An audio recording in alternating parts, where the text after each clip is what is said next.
Padre, en esta mañana, en el nombre de Jesús, permítanos deleitarnos en esta preciosa oportunidad, diciéndote a ti, Señor, gracias por tu inmenso amor y tu bondad y por el privilegio hermoso que tú nos das de estudiar tu preciosa palabra, deleitándonos en ella y diciéndote a ti, Señor, gracias porque en todas las cosas, Señor de la gloria, tú nos has permitido disfrutarlas y verlas.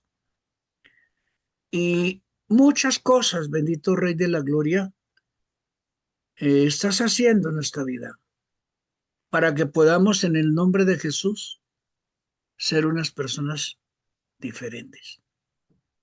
La transformación que tú has hecho en cada uno de nosotros y la respuesta preciosa después de que hemos estado quizás en tribulación, en dificultad, en necesidad, en una crisis, ya sea por una enfermedad, por una situación familiar, una situación social, por el empleo, por la salud, por tantas cosas, Señor, pero tú estás ahí para restaurarnos, para que haya un proceso espiritual que implique recuperar esa relación con Dios y que podamos reconocer a través del arrepentimiento que necesitamos buscar la renovación de la fe, los valores y la conducta que tengamos, la manera de hablar, la manera de actuar, la manera de vivir, la familia que tenemos, los propósitos por medio de los cuales tú nos bendices.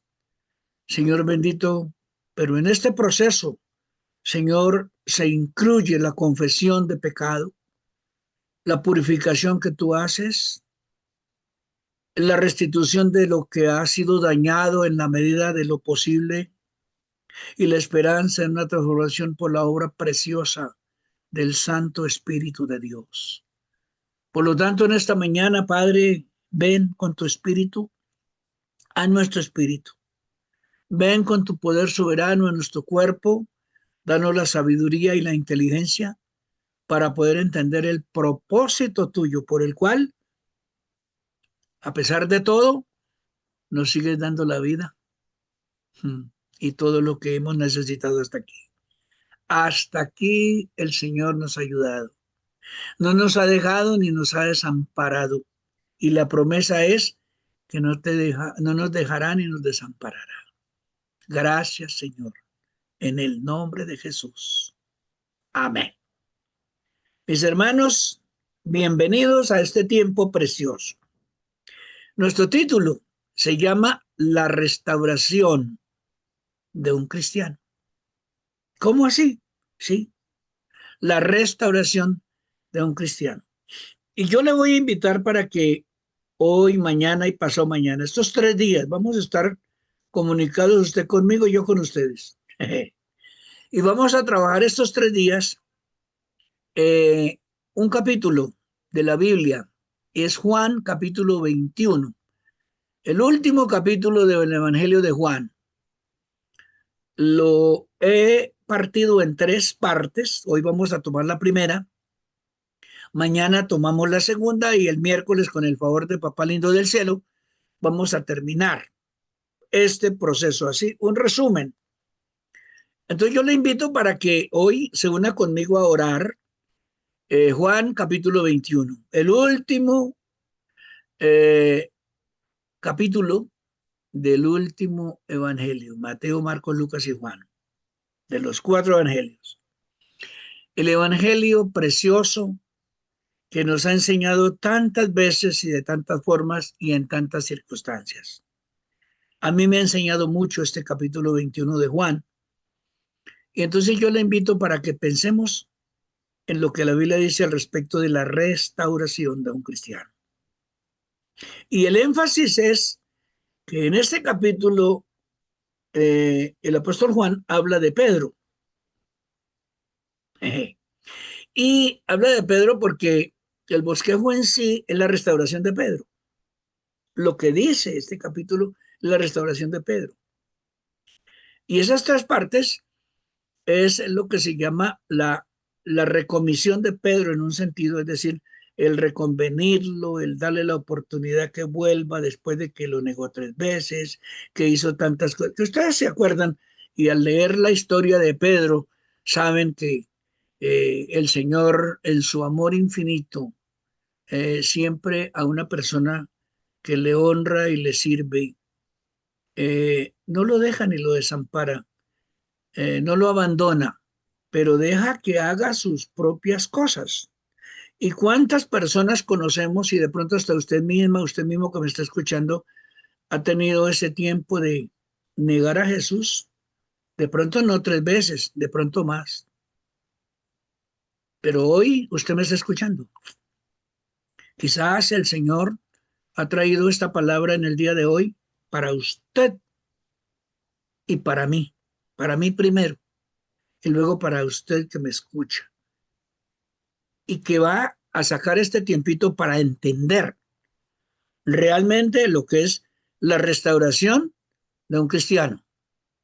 Note que es diferente a cuando una persona se convierte a Cristo y comienza su vida restaurada por su pecado, porque no conocía de Dios, pero en este caso estamos hablando de personas que ya conocen al Señor, que de pronto transitaron por la vida cristiana un tiempito hasta que se les dio la buena gana y después dijo, yo voy a darme otra vuelta por el mundo, se asoman por la ventana del pecado y allá caen y se revuelcan y hacen y deshacen, niegan a Dios y viven una vida no cristiana.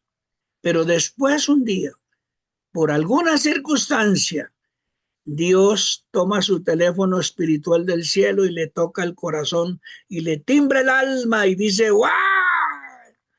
Dios me está llamando. Uy, ese Dios que yo conocí algún día y que, etcétera, etcétera. Entonces, el tema de este bosquejo precioso de Juan 21 es muy bonito. Vamos a leer una parte.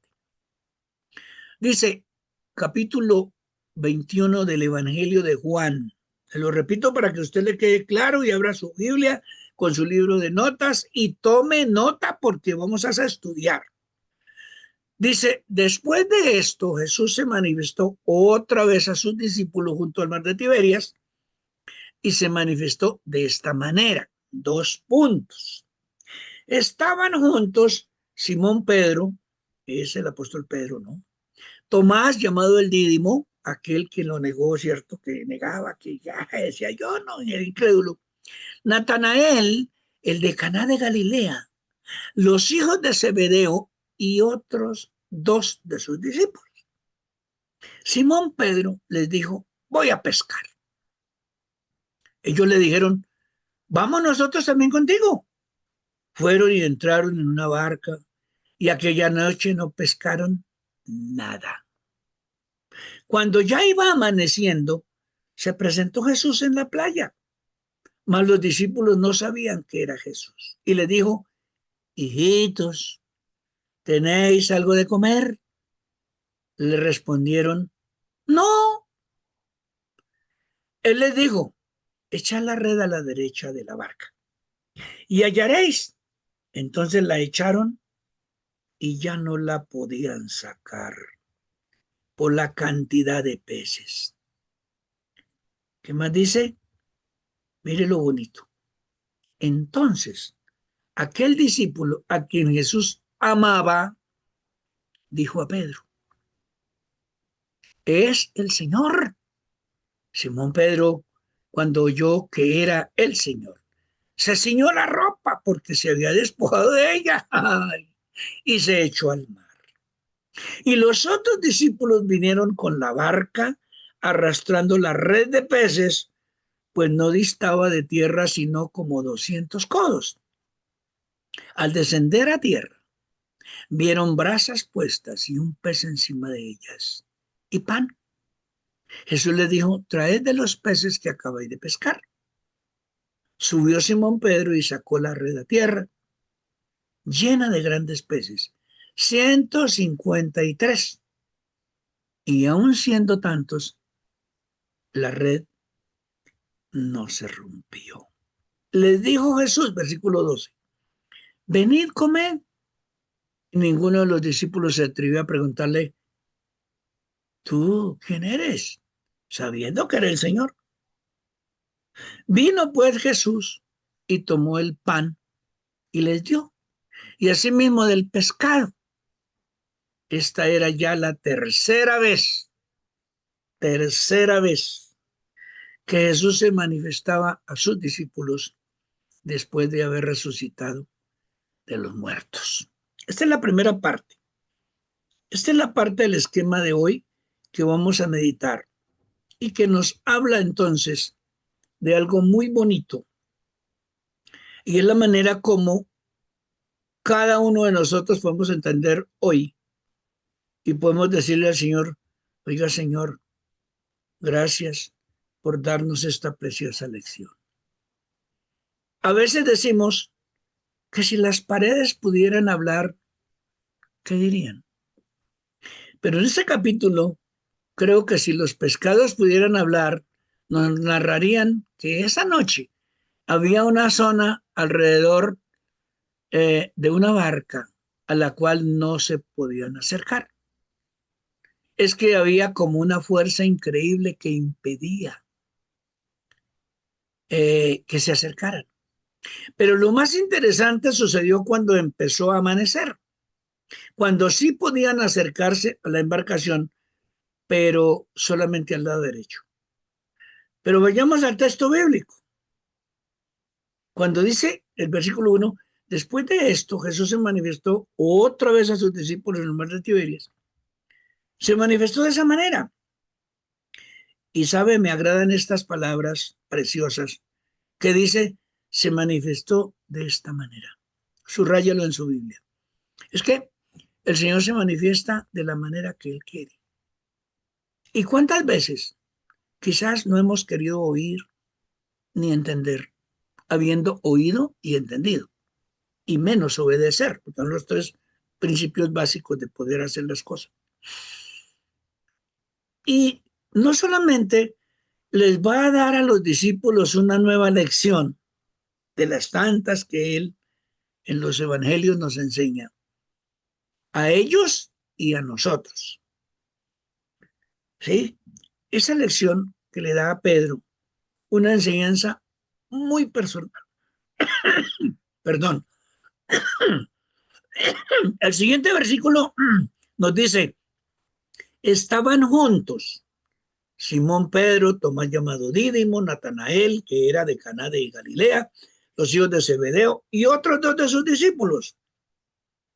Pienso en este grupo de personas tan distintas como una pequeña orquesta, no de instrumentos musicales, sino de caracteres psicológicos tan distintos, de personalidades tan distintas, de comportamiento tan distintos. Es como cuando se reúne un cristiano, de pronto que no está caminando bien con Dios, que ha negado a Dios, pero se reúne con un borracho, se reúne también con un crítico, se reúne con un empresario, pero de pronto se acerca también un ladrón, aparece un mentiroso, aparece uno que le gustan los chistes, aparece otro que es jocoso, aparece otro que es rabietas, aparece otro que es complicado para hablar con él, otro que tiene una personalidad. Entonces era como un grupo de personas que estaban ahí comentando y hablando las cosas,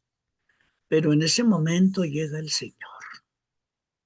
Ah, pienso en ese grupo entonces, de personas tan diferentes y que son las personas que de pronto a usted y a mí nos rodean muchas veces, que vienen a pedir un favor, que vienen a comentar historias, que vienen a echar chistes, que vienen a reírse. Bueno,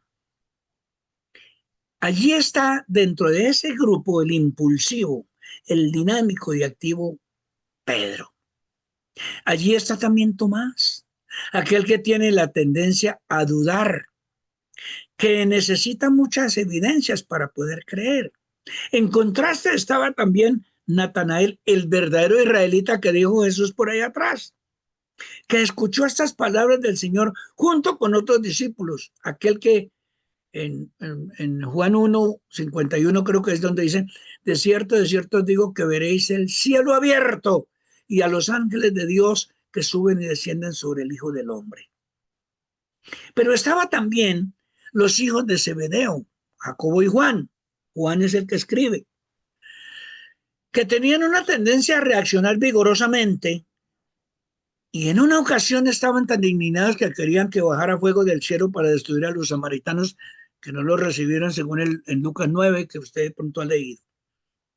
Entonces, al leer este capítulo 21 de Juan, también encontramos el versículo 3 que dice, Simón Pedro le dijo, voy a pescar. Le dijeron, vamos nosotros también contigo. Salieron y entraron en la barca, pero aquella noche no consiguieron nada. Y escuche, creo que esta frase, voy a pescar, tiene en esta situación un tono de tristeza. ¿Por qué? Por lo que había pasado. Y los demás, sin ser pescadores, se fueron con él, porque ninguno de los que estaba ahí, con excepción de su hermano, eran pescadores. Por supuesto que no tiene nada de malo ir a pescar. Y yo creo que usted lo han invitado a pescar algunas veces y usted no sabe ni pío de eso, pero ha aprendido. Note usted lo que hace la situación de alguien que siendo líder como Pedro, arrastra a los demás porque él había sido delegado por el Señor para hacer algo. Pero la sorpresa tremenda es que pasando toda la noche no pescaron nada. Era un experto pescador, Pedro, y su hermano Juan. Y todos los que estaban ahí realmente, uno decía, ay, no, pero tremenda la cosa. Esa frase entonces, voy a pescar, tiene en esta situación un tono de, ya le dije, de tristeza. Y es lo que muchas veces una persona que ha conocido a Cristo vuelve otra vez a lo que no, a lo que era antes, pero ya no lo hace con la alegría que lo hacía antes, sino con tristeza porque hay una marca en el corazón. Como el borracho que vuelve a emborracharse después de ser cristiano, bautizado y hasta ir a encuentro, reencuentro, hasta de pronto al encuentro de oración, pero volvió al mundo. El demonio lo atrapó, negó a Jesús. Entonces, aunque vuelva a hacer lo mismo, a trabajar y no sé qué cosa, se le nota en la cara y en el alma algo. ¿Sí? Por supuesto que no tiene nada que criticársele porque vuelve otra vez a trabajar en lo mismo, lo secular y sufriendo y bueno, y hasta mal pago o maltratado, qué sé yo. Pero para Pedro y los que habían sido pescadores, era como volver a la vida de antes. Y como que estos 3 años y medio que habían estado con el maestro, habían pasado al gran museo de los recuerdos. Como quien dice, fui cristiano por 3 años y medio, estuve al pie de Jesús, disfruté de tantas bendiciones, vi milagros por montones, ayudamos a mucha gente y vi a Jesús ayudar a miles, y yo creo que hasta millones de personas. Pero hoy eso quedó en la historia, quedó en el pasado. Qué tristeza, ¿verdad? Qué angustia, qué dolor. Después de andar en la luz y conocer la verdad, qué triste es volver al mundo a servirle a Satanás. Decía un coro por allá antiguo, que algunos que vienen conmigo, que peinan canas conmigo, se acuerdan de esa canción, dice, uy, sí, claro. Entonces, esos años con el Mesías, recorriendo las aldeas, las ciudades, habían sido tan maravillosos, pero los días eran a veces agitadores, los enfermos que se amontonaban. Ellos recordaban todo eso, Pedro. Se acordaba las multitudes que había que atender, pero cómo olvidarse de esos milagros que habían visto con sus propios ojos. Y en esta frase tan corta, voy a pescar, es como si dijera, todo el pasado ha quedado atrás. Lo que vivimos en esos 3 y medio años, bueno, como dicen algunos, experiencia inolvidable de haber escuchado la palabra de Dios, haber vivido un tiempo maravilloso, viendo al Señor Jesucristo cómo salían de sus labios sabiduría y al final del día les hablaba esas verdades eternas de una manera que nunca antes habían escuchado. Entonces no podemos dejar de pensar nosotros en esta hermosa mañana, mis amados, que se habrá acordado cuando al principio de su ministerio Jesucristo le dijo, boga mar adentro y echar vuestras redes en la primera pesca. Allá cuando lo encontró, cuando lo llamó, yo creo que él se acordaba de esa palabra, boga mar adentro y echad vuestras redes para pescar. Yo me imagino la conversación en la embarcación, como se diría en el Río de la Plata, allá en Buenos Aires, en Argentina. Qué mala suerte tenemos. Hoy no se pesca nada. Es que el viento sopla para el otro lado. Quizás algunos de los pescadores de tanta experiencia han dicho eso. Y han dicho, es la primera vez en mi vida que me pasa esto. Yo nunca había venido a pescar sabiendo que estaba lleno de peces, porque el mar de Tiberia es ese, lleno de peces. Pero nada, y toda la noche. Dios mío, esto nos abre el corazón. Todos hemos estado en nuestra vida navegando en un barco de frustraciones, ¿cierto? De una manera o de otra. Cuando durante toda una noche o un largo tiempo, un mes, una semana, hasta un año, no hemos visto nada más que fracaso, dolor, angustia, preocupación. Ah, pero recordamos que antes fuimos prósperos. Pero recordamos que antes lo tuvimos todo. Antes teníamos todas las bendiciones de Dios. ¿Pero qué pasó? Entonces, todos hemos estado en un momento determinado pasando por facetas así. Entonces, el principio espiritual que vemos aquí es muy importante. Dios utiliza el fracaso de la noche para contrastarlo con el éxito del milagro del amanecer. Puede que haya mucha oscuridad, pero pasa la oscuridad. Y entre más oscura sea la noche, más hermoso será el amanecer. Qué preciosas son a nuestra alma las palabras que dice el salmista. Entonces nuestra boca se llenará de risa y nuestra lengua de canto de alegría. Entonces dirán entre las naciones, grandes cosas ha hecho Jehová con estos. Los que siembran con lágrimas, con regocijo segarán. El que va llorando llevando la bolsa de la semilla, volverá con regocijo trayendo sus cosechas gloriosas.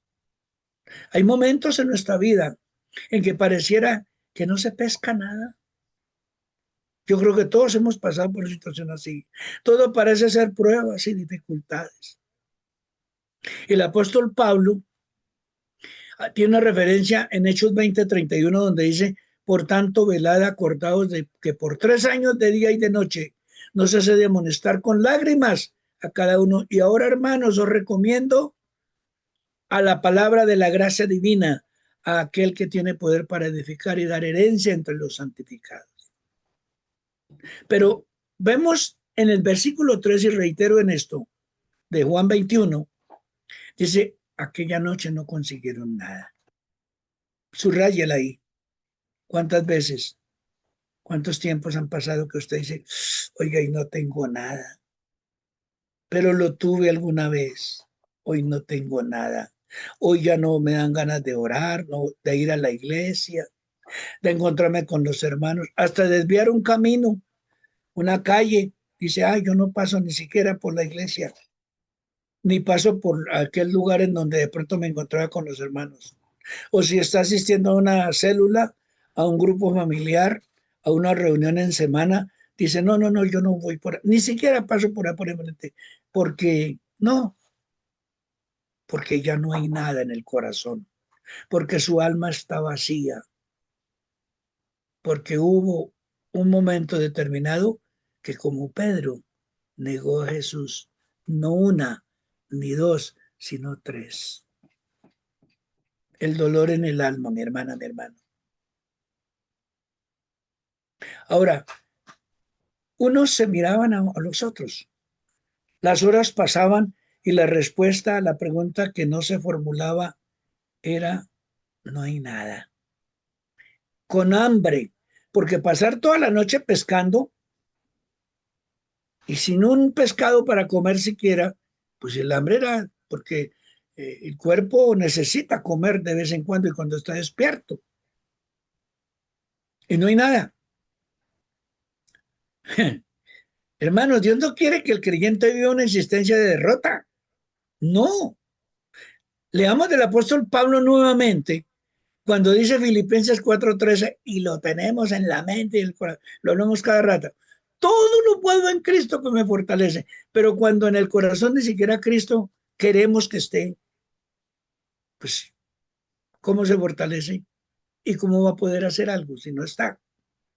Entonces Pablo nos enseña también en esta porción para,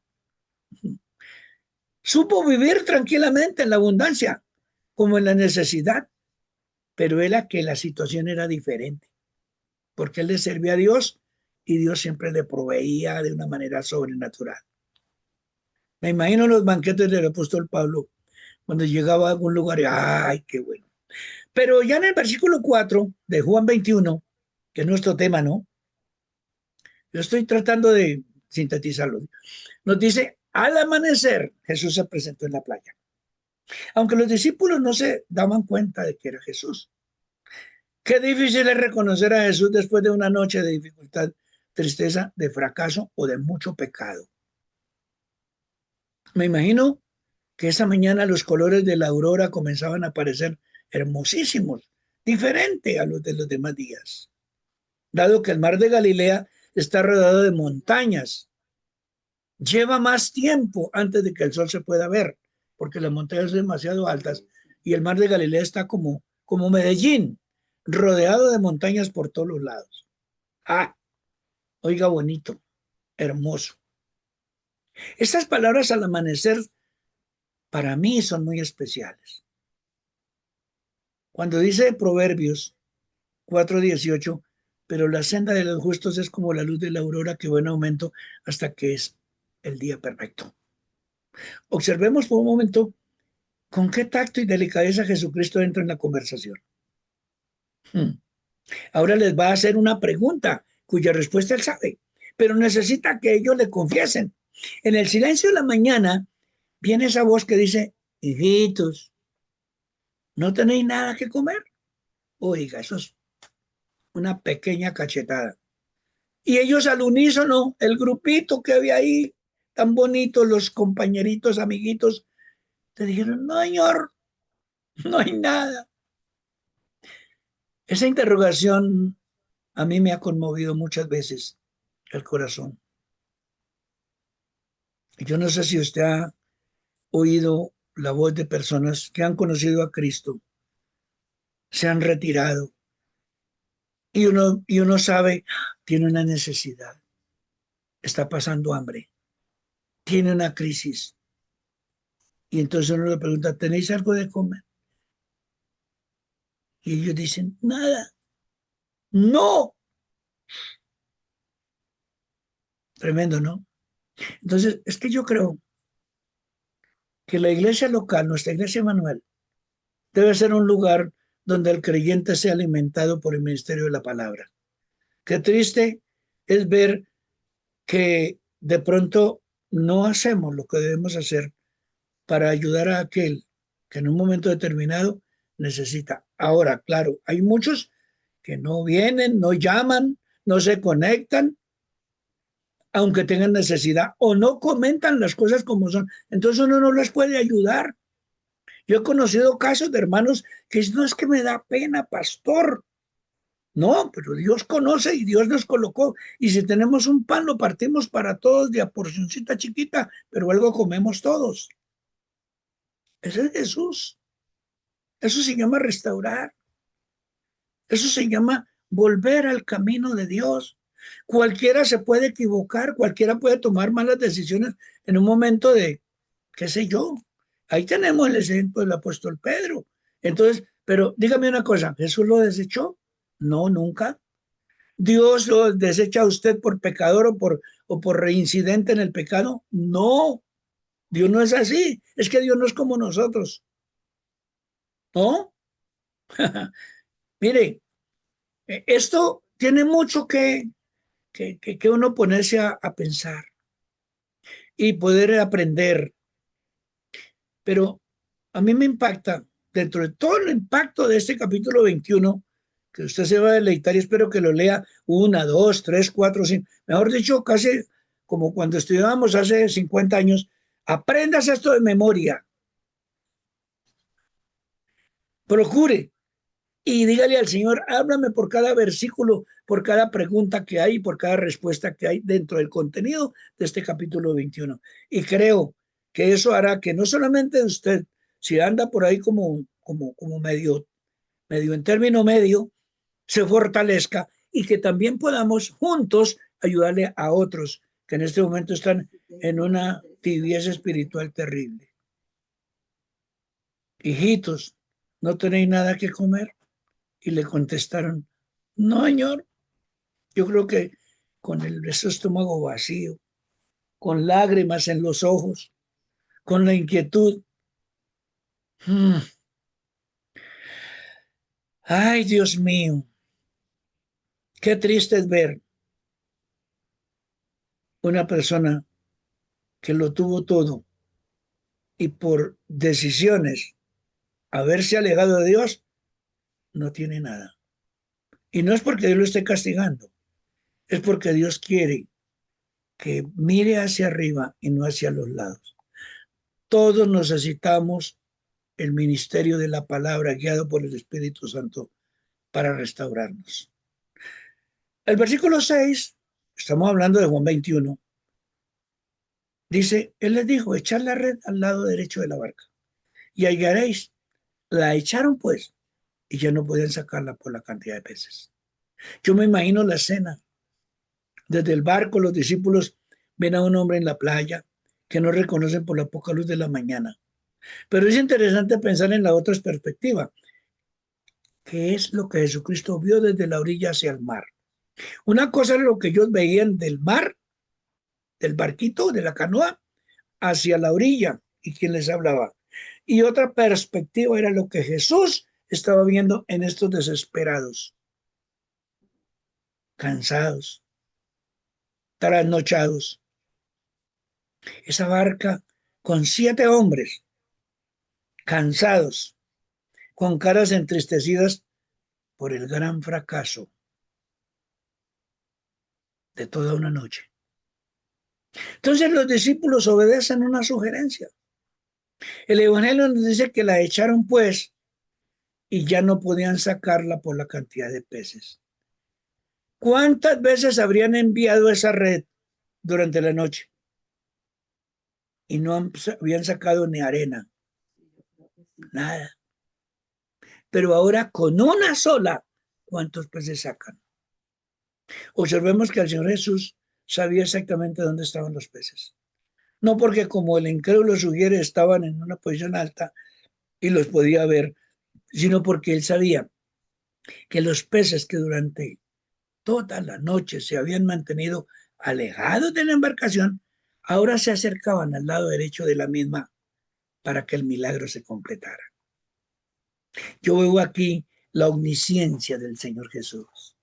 Él lo sabe todo, Él lo domina todo, Él lo entiende todo y nos ayuda a todos.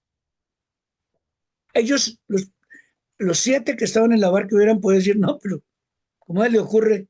Toda la noche echando chile y nada. Voy a echar un, no, ya las fuerzas no dan, estoy trasnochado, estoy cansado. No, no, no, no, no. Pero ellos en un sentido, el mismo Señor Jesús, por su poder sobrenatural, les colocó el deseo, echémoslo a ver qué pasa, creámosle a este que nos dice. Si estuviéramos aquí enseñando a una clase para niños, yo les diría que los peces que nadaban del lado derecho de la barca en vano tratarían de pasar al lado izquierdo. Es como si en el agua hubiera una barrera invisible e impenetrable que no les permitía pasar para el otro lado. Pero como usted y yo también queremos ser niños en Cristo, entonces podemos entenderlo. Porque es que Dios hace todo lo posible en lo imposible que muchas veces nosotros humanamente creemos. Entonces aquel discípulo a quien Jesús amaba, está hablando Juan, el que está escribiendo, dijo a Pedro, oiga, Pedrito, es el Señor el que nos está hablando. Pedro oyó que era el Señor. Entonces se indignó el man, o sea que estaba casi desnudo. Bueno, creo que hasta sin calzoncillo, no sé cómo estaría. Como los pescadores, ¿no? Dice que se había y se tiró al mar. ¡Qué vergüenza, Señor! ¡Qué vergüenza! Nosotros normalmente nos quitamos la ropa y nos quedamos con nuestra prenda de baño cuando nos zambullimos en el agua, ¿cierto? Pedro hizo exactamente lo inverso. Es decir, en la embarcación estaba con poca ropa y era tal el respeto y la reverencia que él tenía hacia el Señor Jesús que se puso la ropa encima de la que ya tenía puesta y se sumergió en el agua para llegar lo más pronto posible a la orilla y decirle, Señor Jesús, aquí estoy. Pero la historia no termina allí. El versículo 9 nos dice, cuando bajaron a tierra vieron brasas puestas con comida rica, pescado y pan. Ay, Señor bendito. Ese en el último capítulo de Juan, donde vemos a Jesús de Nazaret preparando una comida. Había brasas, que por supuesto se utilizó para cocer el pez. Sin duda esto proveía también calor. Y había un pez representado, lo que nos otorga el mar, y pan simbolizaba lo que nos da la tierra. El mar y la tierra, provisión divina. Ya en el versículo 10, vamos a ir terminando, Jesús les dijo, traed de los pescados que ahora habéis pescado. Observemos con tanta delicadeza, el Señor les dice, de los pescados que habéis pescado. Esto nos hace pensar en la satisfacción de un niño cuando logra su primera pesca o cuando logra su primer éxito. Trae de lo que hizo, hijito. Se siente tan orgulloso de lo que ha hecho, ¿cierto? Dice, esto es. El versículo 11 dice que Pedro subió y sacó la red a tierra, llena de grandes peces, 153. Y aunque eran tantos, la red no se rompió. Muchos han tratado de encontrarle un simbolismo a este número, pero tenemos que son pescados de gran tamaño, simplemente un número. Hay un predicador muy famoso, eh, el doctor Loiser, en un buen libro sobre los milagros, nos dice, la comida que el Señor mismo preparó y dispensó sobre la playa es sin duda un símbolo del gran festival en los cielos que Él esté preparando para usted y para mí. Esa playa en el lago es una imagen evocadora del tiempo cuando después de su venida, de su segunda venida que vendrá pronto, por sus siervos que estén cansados y cargados, Él nos hará sentar a comer y nos servirá en esa mesa celestial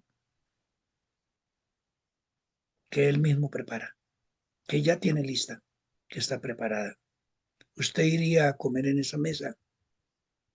Entonces, mi hermana, mi hermano, notemos en resumen los hechos especiales de este milagro. Primero, el Señor en su providencia actúa para que no exista pesca durante la noche. Segundo, el Señor procede para que no existan peces en el lado izquierdo de la embarcación. Tercero, el Señor hace que exista una gran concentración de peces grandes del lado derecho.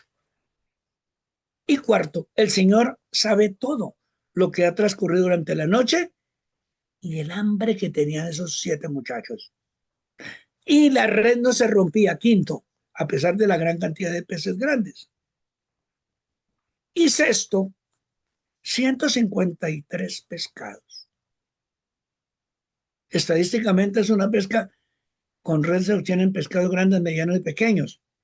Cualquiera que ha ido a pescar con red sabe lo que la gran mayoría de lo que se obtienen son pescados pequeños que muchas veces los devuelven los pescadores al mar porque están muy chiquitos. Aquí no hay ningún pescado pequeño, todos son grandes, porque Dios es un Dios que le da abundante y sobreabundante. Y note usted, ellos no comieron de los peces que pescaron. Jesús había provisto de un pez. para decirles, para demostrarles su poder y su gracia, para que disfrutaran de lo que pescaron. Y eso es lo que hace el Señor. Esta porción es hermosa y está invitando a sus discípulos a tener un tiempo de comunión con Él. Después de que se han alimentado, una conversación se desarrolla con el discípulo que negó al maestro y como resultado de esta charla, Pedro es restaurado. Ahí comienza la restauración de Pedro, que vamos a ver mañana con más detalles. Entonces, hay tres cositas más que quiero que tengamos en cuenta. Es la siguiente. La primera, el Señor Jesús nos ve en nuestras dificultades y durante la noche de los fracasos. ¿Cuál ha sido su fracaso? ¿Cuál ha sido su dificultad? ¿O cuál es su dificultad hoy? Él está con usted allá donde usted se encuentra. Está conmigo aquí. Está con nosotros. Y somos más de 7, ¿cierto? Como los que están en la barca. Segundo, para ir concluyendo, el Señor Jesucristo prepara una comida y tiene comunión con sus discípulos.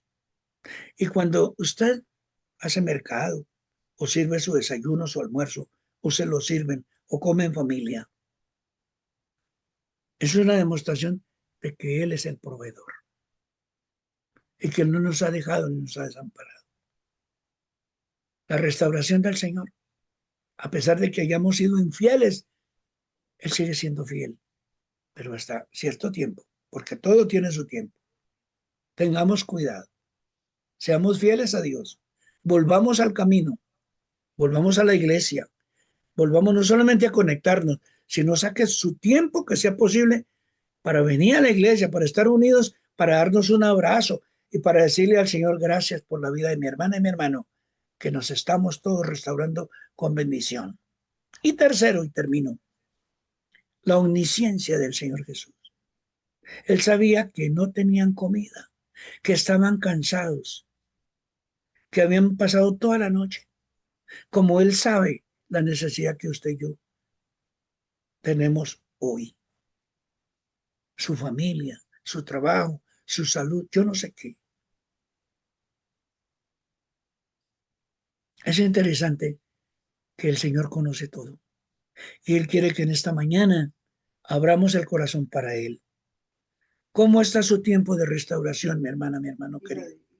¿En qué área necesita usted, mi hermana, mi hermano, hoy restaurarse?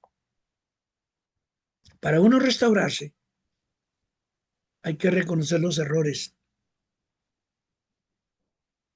y asumir la responsabilidad de las acciones. Hay que purificarse. La idea de ser limpiado del pecado, a menudo representado por lavamientos o ser hecho más limpio de lo que era antes espiritualmente.